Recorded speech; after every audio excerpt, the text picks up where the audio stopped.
the top cutter becomes the bottom one. This allows us to make finer adjustments, creating more complex profiles.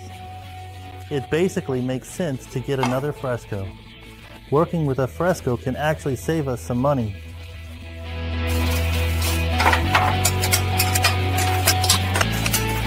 We use the instructions to assemble the table. There are lots of pictures, but if we have a coffee and follow the steps step by step, we can assemble it in half an hour without any problems. For the assembly itself, a screwdriver and a wrench are enough.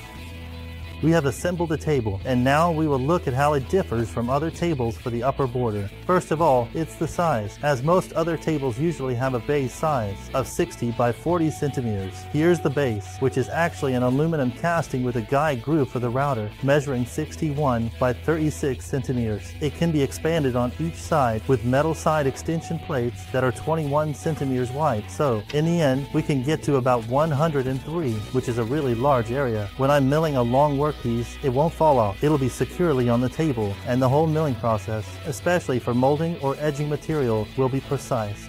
At 103, which is a really big area, when I'm milling a long workpiece, it won't fall off.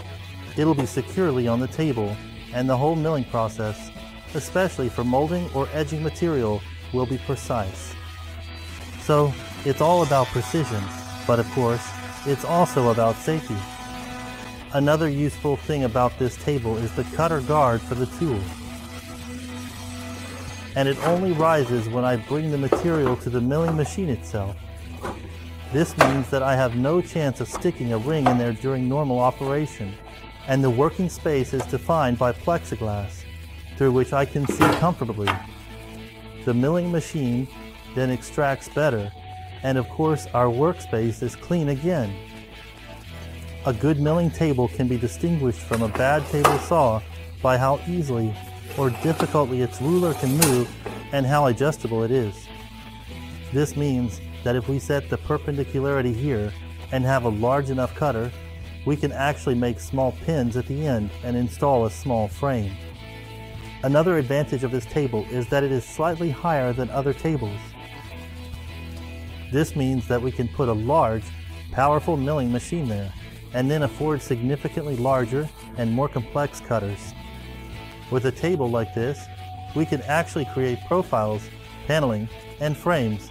And for example, we can get a set for making cassette doors and create nice doors for the kitchen. We secure the cutter in this table using a template where we pre-drill and then attach it from underneath.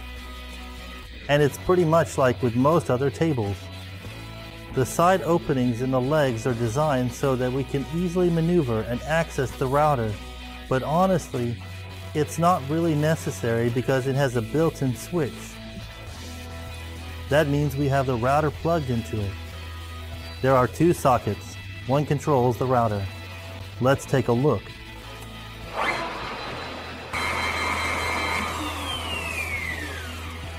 The switch is equipped with a Euronorm stop button, which of course can be turned off with just a tap if there is a glitch or something goes wrong, and we shouldn't turn it off so quickly. After removing the rear ruler, the milling cutter is accessible so that we can replace any knife, get a larger collet, and use larger knives, and of course then tighten the working hole with reducers. In case we need to work with a bearing, that means a support milling machine, so we can take everything off the table, and we can manipulate the material around more complex cutouts or curves. The entire function of the router in this table changes, and the top router becomes a lower stationary router like in large machines. It allows us finer adjustments and the ability to create more complex profiles because when working with a top-mounted router, the support surface is usually only half of the actual contact area, but here it changes significantly, allowing the material to rest fully on the surface. But at the same time, we lose one fresco that is permanent. If we are going to do a lot of things, it basically makes sense to get another mural when we are working on the edges of the pergola or outdoor table, and maybe keep one mural when we are doing things in the table. Working with a router can actually save us some money because by creating a profiled strip, we can make a mirror frame or decorative ceilings, things that are either non-standard or quite expensive.